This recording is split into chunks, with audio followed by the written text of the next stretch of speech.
Assalamualaikum warahmatullahi wabarakatuh. Selamat pagi, salam sejahtera untuk kita semua.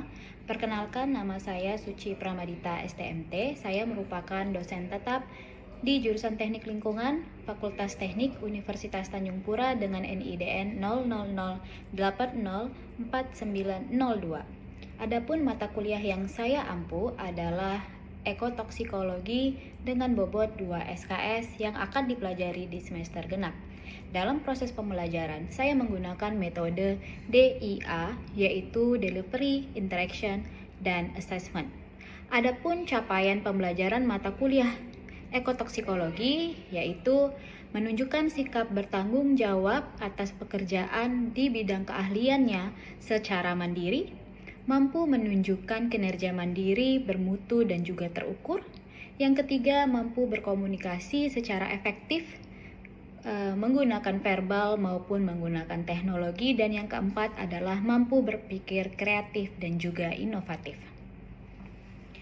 Dari hasil pembelajaran, mahasiswa diharapkan yang pertama mampu menjelaskan prinsip dasar dari ekotoksikologi, yang kedua mampu menjelaskan xenobiotik, yang ketiga, mahasiswa mampu menjelaskan bagaimana proses ekokinetika. Yang keempat, mahasiswa mampu menjelaskan farmakokinetika atau pergerakan dan juga perubahan racun di dalam tubuh manusia. Yang kelima, mahasiswa mampu menjelaskan efek biologis. Yang keenam, mahasiswa mampu menjelaskan toksisitas dari pestisida. Dan yang ketujuh, mahasiswa mampu merancang uji toksikologi atau uji toksisitas secara kuantitatif. Dan yang terakhir atau yang kedelapan, mahasiswa mampu melakukan penelitian toksikologi baik itu skala laboratorium dan juga skala lapangan. Adapun kajian materi pembelajaran mata kuliah ekotoksikologi lingkungan, yaitu yang pertama adalah prinsip dasar toksikologi lingkungan, yang kedua landasan ekotoksikologi, yang ketiga kerangka kajian toksikologi, yang keempat kinetika zat dalam ekosistem, yang kelima kinetika zat di dalam tubuh manusia, keenam metode uji toksisitas zat, dan yang ketujuh adalah metode analisis hasil zat toksisitas dan juga batasan mutu. Adapun sistem pembelajaran yang saya lakukan adalah dengan teknik DIA, delivery, bagaimana saya menyampaikan perkuliahan kepada mahasiswa, textbook, saya akan menggunakan referensi atau textbook utama dengan judul buku Toksikologi Lingkungan karya Juli Sumirat, kemudian case study. Setiap minggu mahasiswa diminta menyelesaikan sebuah case study dan membuat rangkuman secara berkelompok. Presentasi akan dilakukan secara individu dan dipilih secara acak sehingga mahasiswa harus selalu siap ketika diminta untuk menyampaikan hasil dari rangkuman yang sudah mereka kerjakan. Yang kedua, interaction. Bagaimana saya berinteraksi dengan mahasiswa di dalam kelas? Di dalam kelas saya akan mendorong partisipasi aktif dari mahasiswa untuk melakukan pertanyaan, mengemukakan pendapat, serta sesi tanya jawab juga akan sering dilakukan selama proses perkuliahan. Grup WhatsApp akan dibentuk sehingga mahasiswa dapat berkomunikasi ataupun saya dapat memberikan informasi selama 24 jam per minggu. Google Classroom juga akan dibentuk, digunakan untuk berdiskusi dengan mahasiswa, memberikan tugas, memberikan feedback atas tugas-tugas atau tugas-tugas rancangan yang sudah diberikan. Semua materi kuliah akan diunggah pada Google Classroom. Kemudian untuk penilaian atau assessment, saya menilai mahasiswa yang pertama akan dilakukan pada kontrak perkuliahan. Pada pertemuan pertama, saya akan menjelaskan kontrak perkuliahan yang memuat cara dan bobot penilaian terhadap mahasiswa. Ini memastikan mahasiswa tahu lebih awal dan dapat membuat strategi untuk mendapatkan nilai yang maksimal. Penilaian berkelanjutan. Penilaian dilakukan secara berkelanjutan melalui tugas, bisa mingguan, case study, partisipasi, dan juga pada ujian tengah semester. Di awal pertemuan, saya akan menjelaskan bobot penilaian dari mata kuliah ini, yaitu ujian akhir semester sebesar 30%, ujian tengah semester sebesar 30%, tugas 30%, dan kehadiran dan juga partisipasi sebesar 10%. Selanjutnya, saya akan menampilkan proses pembelajaran saya di kelas secara tatap muka untuk mata kuliah ekotoksikologi. Selamat menyaksikan. Baik, Assalamualaikum warahmatullahi wabarakatuh. Waalaikumsalam warahmatullahi wabarakatuh. Selamat siang, salam sejahtera untuk kita semua. Ada yang pagi, ada yang siang. Oke, sebelum kita memulai perkuliahan pada hari ini, marilah kita berdoa terlebih dahulu. Mungkin bisa dipimpin oleh ketua kelas. Silakan ketua kelas untuk memimpin doa. Untuk mulai perkuliahan pada hari ini, marilah kita berdoa. Pertama yang kita minta masing-masing berdoa. Silakan.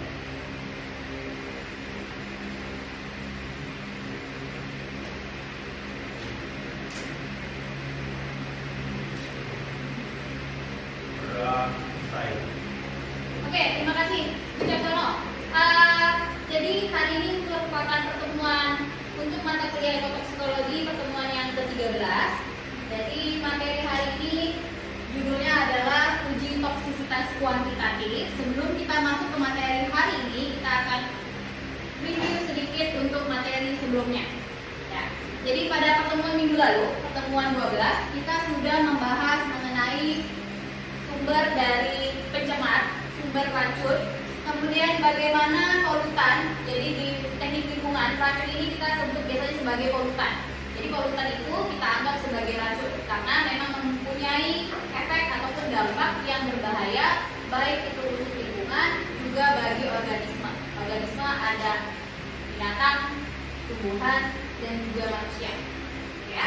Oke, sebelumnya kalau misalnya ada yang ingin ditanyakan, silahkan langsung saja ya, angkat tangan, sebutkan nama dan juga NIM-nya.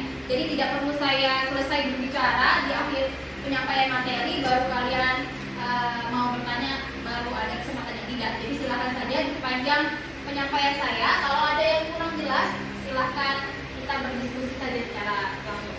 Oke ya, saya lanjutkan. Jadi polutan itu bagaimana nanti respon populasi, komunitas dan ekosistem. Jadi sudah dijelaskan kemarin bahwa polutan ini mempunyai sifat pasti bawaan. Sifatnya bisa fisik, ya kan? Apakah wujudnya padat, ataukah wujudnya cair, ataupun gas. Kemudian dari sifat atau wujud ini kita bisa memprediksi kemana pergerakannya, kemudian bagaimana perubahannya, ya kan? Kalau misalnya cair, maka kemungkinan besar dia akan mengalir di badan air. Kemudian itu fisiknya. Kalau misalnya padat atau bentuknya sedimen, gitu kan? Sedimentasi, maka biasanya pergerakannya atau distribusi ataupun transportasinya akan lebih sulit. Maka pergerakannya atau perpindahannya itu sulit. Jadi dia dalam keadaan penanganan limbahnya itu lebih gampang dibandingkan dengan sifat-sifat polutan yang mempunyai sifat atau wujud cair dan juga gas. Paham kan? Kemudian untuk paparan dari sumber polutan atau pencemar ini bisa dari mana saja. Aktivitas manusia, aktivitas secara alami dan juga buatan. Ya kan? Kalau aktivitas kalian nih sebagai masyarakat, kira-kira aktivitas apa sih yang bisa menghasilkan polutan? Semester 4 nih kan? Nah, artinya udah lumayan jauh nih perjalanannya di teknik lingkungan. Ini dasar sekali nih. Aktivitas apa sih yang bisa menyebabkan pencemaran? Kalian ngapain? Ya, berkendara. Berkendara itu menghasilkan polutan apa? Sifatnya apa? Karbon, berarti gas, ya kan? Nah, karena udara berarti perpindahannya melalui udara. Bisa tidak gas tadi masuk ke dalam badan air ataupun tersedimen masuk ke dalam tanah? Bisa, ya. Nah, itu kita lihat dulu nih sifat gas tadi. Bagaimana titik uapnya, seperti apa titik didihnya, kemudian disesuaikan dengan lingkungannya. Dari situ kita bisa memprediksi organisme apa yang akan terdampak. Apakah tanaman saja? Oh, tanaman nih ada nih masuk ke dalam buah, bisa terserap karena proses fotosintesis, adanya proses penyerapan karbon dioksida gitu ya. Kemudian pohon ini menghasilkan buah, buahnya dampaknya ini adalah jenis buah konsumsi sehingga bisa dikonsumsi oleh manusia, maka dampaknya menjadi panjang. Manusia yang mengkonsumsi tadi karena ada sifat yang namanya biokonsentrasi, bioakumulasi, akhirnya manusia yang memakan buah yang sudah terpapar oleh karbon tadi menjadi terdampak. Nah, itu bisa. Kemudian respon itu tadi contohnya adalah organisme dan bisa sampai menyebabkan perubahan atau respon di populasi, komunitas, dan ekosistem. Nah, ini kita mereview saja. Sebenarnya uraiannya lebih panjang untuk materi hari ini, yaitu uji toksisitas. Jadi setelah kita tahu bahwa polutan itu berbahaya, polutan itu bisa menyebar, bisa berubah wujud, kemudian memberikan dampak untuk organisme, maka diperlukan yang namanya penelitian agar sebelum dia bisa menyebabkan dampak, kita bisa melakukan apakah itu pencegahan, ya kan, ataupun pengobatan dan juga pemulihan. Nah, untuk uji toksisitas itu dapat dilakukan dengan dua cara. Yang pertama kualitatif. Kualitatif ini berdasarkan atas dasar gejala yang timbul, jadi sudah ada gejalanya dulu. Biasanya ini epidemiologi. Kemudian yang kedua adalah kuantitatif. Kuantitatif ini kalau misalnya kalian sudah terbiasa dengan yang namanya ambang batas, nilai baku mutu, ada nilainya, ada angkanya. Nah, itu adalah penelitian dari atau uji dari metode kuantitatif. Tujuannya adalah untuk mencari dosis aman. Jadi, walaupun pencemaran itu ada, gitu ya, ataupun misalnya kalian menghasilkan limbah, sebenarnya lingkungan itu mempunyai kemampuan self purification. Jadi bukan berarti kita dilarang untuk membuang sampah ke lingkungan, kita tidak boleh membuang limbah ke lingkungan. Boleh saja asal masuk ke dalam dosis yang aman. Nah, tujuan dari uji kuantitatif ini adalah untuk mencari dosis yang aman. Kalian berkendara boleh, ya kan? Ada timbalnya, ya tidak masalah. Asal dosisnya itu masih di dalam rentang yang aman. Menjadi masalah, atau memberikan dampak yang buruk ketika dosis yang ada di lingkungan itu melebihi dampak. Begitu juga di badan manusia. Kita bisa menerima karbon, ya kan? Kita mengeluarkan karbon, kita juga bisa menghirup karbon monoksida, karbon dioksida, asal masih dalam batas yang aman, ya. Ketika berada di atau sudah lewat dari batas aman, barulah menunjukkan dampak-dampaknya. Oke. Nah, kenapa kita perlu mengetahui rantai makanan? Ada yang namanya hukum termodinamika, hukum 1 dan hukum 2. Ada yang bisa bantu saya menjelaskan hukum termodinamika yang pertama? Energi dapat berubah, tetapi tidak dapat dimusnahkan. Kemudian yang kedua adalah hukum termodinamika yang kedua. Perubahan energi itu tidak efisien, sehingga terjadilah pengerucutan, ya kan? Produsen akan lebih besar daripada konsumen. Begitu seterusnya. Akhirnya yang paling atas itu jumlahnya akan lebih sedikit karena makanan di bawahnya itu tidak bisa kita manfaatkan secara 100% energinya. Oke? Begitu pula dengan akumulasi racun di dalam tubuh. Karena proses rantai makanan, adanya aktivitas makan dimakan, maka ada beberapa senyawa, apakah itu logam dan senyawa kimia lainnya yang mempunyai sifat akumulasi. Artinya apa? Apa itu akumulasi? Akumulatif.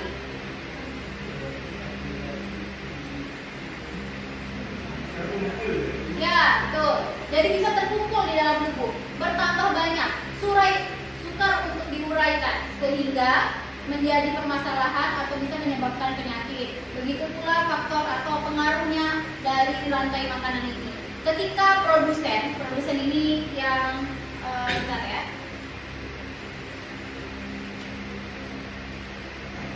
Nah, ketika produsen ini sudah tercemar oleh racun, kemudian menjadi makanan oleh tingkatan trofik 1 atau tingkatan konsumen tingkat 1 di atasnya, maka konsumen tingkat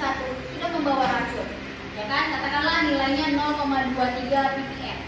Nah, tadi ini sifatnya akumulasi nih. Si primary consumer atau konsumen tingkat tropik 1 punya 0,23 ppm, ya kan?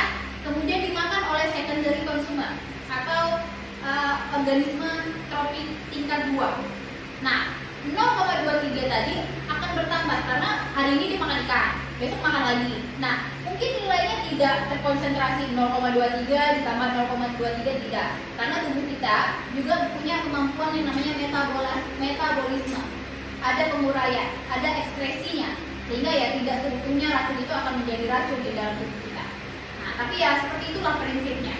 Yang namanya rantai makanan. Nah, kenapa sih racun itu berbahaya ketika masuk di dalam lingkungan? Karena walaupun kita tidak secara langsung makan rumput gitu ya, tetapi kita juga bisa terkena dampaknya karena tadi adanya pola makan. Oke, ini sama penjelasan, harus diekstrapolasi nilainya agar didapat dosis yang sesuai untuk manusia. Oke, selanjutnya adalah periode eksperimen, di mana setelah kalian sudah mempelajari sumber racun, kemudian kalian sudah bisa memprediksi bagaimana transportnya, pergerakan dan perubahannya. Ini kan sudah di minggu ke-13 ya. Jadi sudah banyak sekali materi yang kalian dapatkan. Pada akhir semester, harapan saya adalah kalian bisa merancang bagaimana metode rancangan penelitian sederhana sehingga kalian bisa membuat latar belakang, tujuan sampai hasil penelitian dengan menggunakan hewan uji, apakah suatu senyawa ataupun limbah yang kalian ambil sebagai topik perancangan tadi bisa menyebabkan respon yang berbahaya sampai respon yang mematikan. Oke? Nah, untuk saya menilai bagaimana pemahaman kalian pada pertemuan hari ini, saya akan melakukan assessment. Ya, assessment kita kan kadang diskusi secara berkelompok. Kemudian, nah kali ini saya ingin penilaian secara individu. Silahkan, nah kali ini kita seperti kontrak perkuliahan, di mana sebenarnya kalian tidak boleh menggunakan handphone kecuali izin dari saya ya. Nah, karena untuk kuis hari ini memerlukan media handphone, maka silahkan kalian keluarkan handphonenya masing-masing. Saya buka dulu sebentar.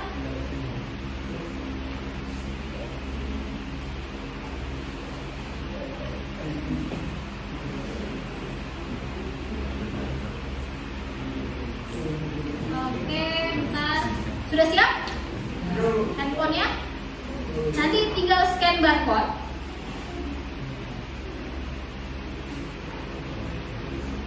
Nah, oke, silahkan scan terlebih dahulu barcode yang ada di papan. Itu besar sekali ya. Nanti kita bisa lihat langsung nih bagaimana nilai kalian. Untuk pengisian jawabannya hanya 30 detik. Ya, jadi jangan terlambat. Materinya tidak ada di luar dari materi kita hari ini. Jadi ini juga menilai saya juga sebenarnya. Jadi tidak hanya kalian yang dinilai, tetapi dengan kuis ini juga menilai apakah saya dapat menyampaikan materi dengan baik gitu ya. Sudah scan semuanya? Sudah nggak? Masih ada yang belum siap?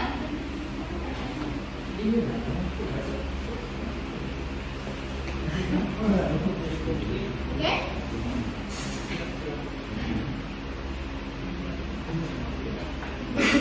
Sudah? Sudah nggak? Sudah? Oh, ini sudah ya? Oke, sudah. Saya start. Oke, kita mulai. 3, 2, 1. Sebentar. Iklan ya?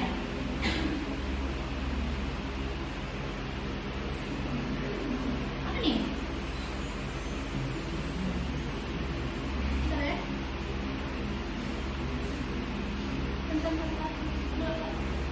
Kosong.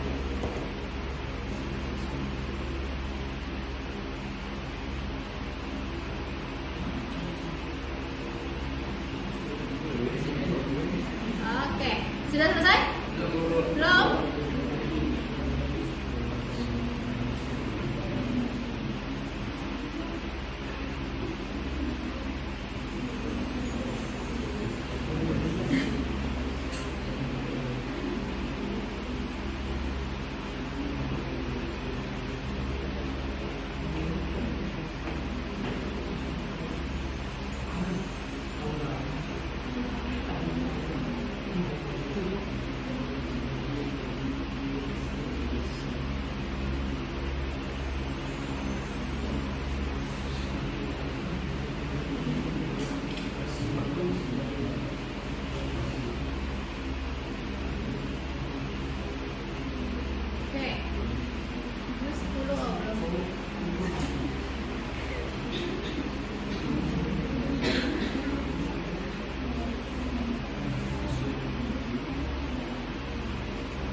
Siapa nol nih?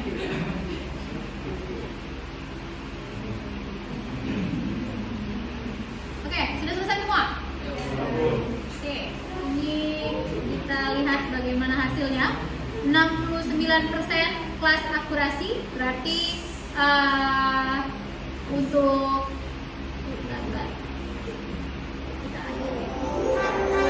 siapa juara nih?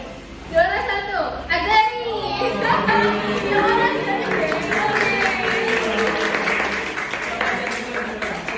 Mantap ya. Kemudian yang kedua tadi siapa? Naila. Dan yang ketiga Aruna Abarali. Oke, ini kita bisa lihat di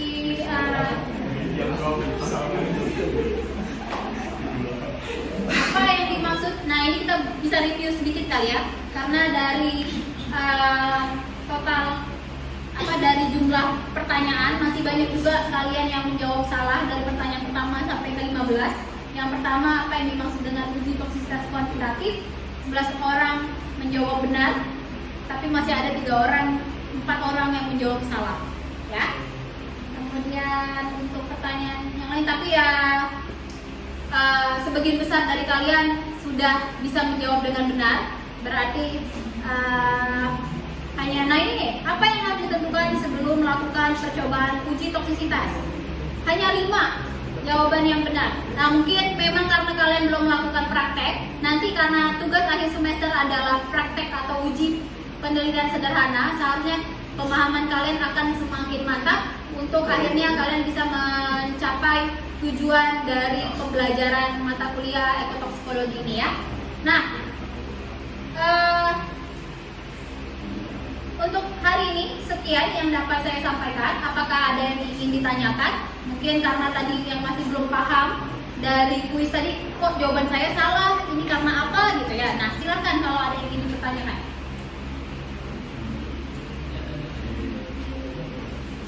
Ada yang mau bertanya? Ayo, silakan. Ya, silakan. Perkenalkan, nama saya Farid Akbar dengan NIM D10512210. Jadi saya ingin bertanya tentang yang kronis. Kronis itu kan jangka waktunya panjang, bisa bertahun-tahun. Apakah ada solusi atau misalnya saya bekerja yang terkena paparan, tapi paparannya itu mungkin bersifat kronis. Apakah ada solusi atau cara mencegah agar polutan itu tidak menumpuk di tahun-tahun depan? Oke. Jadi kronis itu pertama, apakah kita terpapar satu kali, kemudian responnya itu baru nampak setelah sekian tahun lamanya, atau bisa juga kondisinya itu adalah kita terpapar dengan frekuensi yang sering atau durasi waktu yang panjang. Hari ini kita terpapar karena biasanya yang menyebabkan penyakit kronis itu adalah paparan berulang. Biasanya terkena atau terkena pada pekerja. Ya tadi kan contohnya pekerja. Jadi ya pekerja itu karena memang harus menghadapi paparan yang sama selama 8 jam per hari, dia bekerja juga tidak hanya 1 hari selama bertahun-tahun. Baru biasanya setelah pensiun baru muncul gejalanya gitu ya. Misalnya nih kerja pisau, kemudian perlu gerinda atau mengasah pisau menggunakan alat gerinda, kemudian disemprotkan dengan batu kristal sehingga tajam gitu ya. Nah, paparan dari pasir kuarsa itu pasirnya mempunyai wujud yang kalau misalnya mikroskopisnya tajam maka dapat membuat luka di paru-paru. Apa yang bisa dilakukan? kalau kita ataupun pemilik perusahaan atau industri sudah tahu bahwa ada resiko di bidang kerjanya, seharusnya menerapkan yang namanya hierarki pengendalian. Apakah menghilangkan sumber bahaya? Oh, tidak bisa nih. Memang untuk penajamnya ya hanya bisa menggunakan pasir ini, tidak ada bahan lain. Oh, berarti tidak bisa. Atau diisolasi antara sumber bahaya dengan kita bekerja, dikasih jarak yang jauh sehingga tidak terpapar gitu ya. Tidak bisa juga karena perlu kita sebagai pekerja untuk menyemprotkannya. Nah, langkah terakhir adalah penggunaan APD. Apa APD yang bisa? Oh, kita harus tahu dulu. Jadi di materi pertemuan ke-8 sudah dijelaskan bahwa ada yang namanya portal of entry, jalan masuk racun. Kalau kalian tahu ada di dalam tubuh kita ada yang namanya mulut atau oral, kemudian ada inhalasi atau hidung, ada kulit atau dermal, dan ada yang namanya peredaran darah. Maka ketika kita tahu nih resiko ini bisa menjadi bahaya ketika kita terhirup, maka gunakanlah APD yang tepat. Apa itu? Masker. Nah, itu sih yang bisa dilakukan. Oke ya? Nah, akan saya sampaikan kesimpulan untuk materi hari ini. Jadi materi kita hari ini kalian sudah mempelajari dan mengetahui. Harapan saya kalian bisa memahami bahwa yang namanya uji toksisitas itu bisa dilakukan dengan dua cara, yaitu kuantitatif dan juga kualitatif. Kemudian dengan mengenal rantai makanan dapat dilakukan prediksi di mana perginya racun. Apabila ia memasuki lingkungan tertentu, maka zat yang terakumulasi bisa menyebabkan akumulasi pada organisme tropik pada tingkat di atasnya. Oke? Untuk tingkatan uji toksisitas ada 3, yaitu akut, subkronis, dan juga kronis. Oke, untuk pertemuan minggu depan kita akan membahas mengenai interaksi xenobiotik. Jadi ketika ada satu xenobiotik, maka dia akan memberikan respon spesifik dari satu jenis senyawa ini. Katakanlah tadi kalian terpapar gas karbon monoksida. Ya, karbon monoksida itu sifatnya seperti apa, bisa menyebabkan apa. Tapi di lingkungan itu kan dia tidak berdiri sendiri. Bisa monoksida berinteraksi dengan oksigen, misalnya ya, berinteraksi dengan timbal. Nah, maka di pertemuan minggu depan kita akan membahas apa saja sih tipe interaksi dari xenobiotik ini dan bagaimana dampaknya. Oke ya? Sekian dari saya untuk materi kita hari ini. Terima kasih sekali lagi untuk atensi yang sudah kalian berikan. Besar harapan saya dengan kalian mempelajari mata kuliah atau mengambil kelas mata kuliah ekotoksikologi ini, kalian mempunyai awareness atau sensitivitas yang lebih baik dalam menghasilkan limbah, ya kan? Bagaimana kehati-hatian kalian menggunakan produk-produk dengan tambahan bahan pengawet kah, pewarna kah?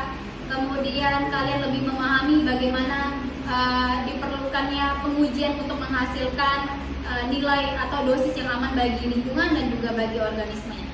Oke, terima kasih. Saya akhiri. Assalamualaikum warahmatullahi wabarakatuh. Selamat siang dan salam sejahtera untuk kita semua. Waalaikumsalam warahmatullahi wabarakatuh. Oke, terima kasih.